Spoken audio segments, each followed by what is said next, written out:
Some patients ask about the risk of breast cancer after a chest reduction top surgery, and then along with that, how to be evaluated for breast cancer in the future after a top surgery is complete. So let's talk about both of those things. Though we don't have studies that are specific to the gender journey population, we know from plastic surgery literature that for breast reduction patients, the reduction of risk of breast cancer is probably proportionate to the amount of tissue that is reduced from a breast reduction. And that makes sense. You remove half the tissue, you probably have about half the risk of the tissue transforming itself into cancer. And so for top surgery procedures where we're doing really significant reductions like the double incision top surgery, we're probably removing more than 95% of the breast tissue.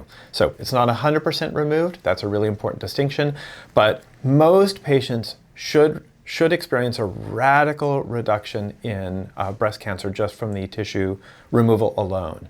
There's an additional subset of patients that might have further protection against breast cancer if the cancer that they're at risk for is a receptor positive cancer. So that means like an estrogen receptor positive cancer, and if those individuals then take testosterone, then it all adds together that probably there's a further risk reduction. I do want to say once again that this has not been adequately studied, and this is all just supposition based on what we know about cancer and about other elements of medical care.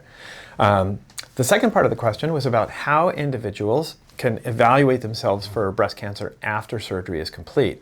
So there is a perception that mammograms won't be necessary and also might be problematic just in terms of the gender experience of going to a mammography center after a top surgery is complete.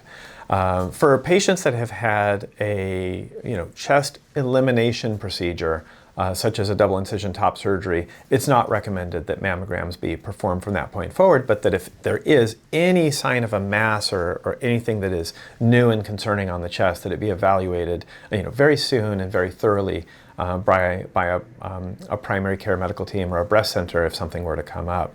For procedures that are not really chest eliminations, like a radical reduction where there's still a considerable mound of tissue and a mass of tissue left over, I do think that those individuals should probably continue with the routine mammograms that would be expected for their risk level and their age level.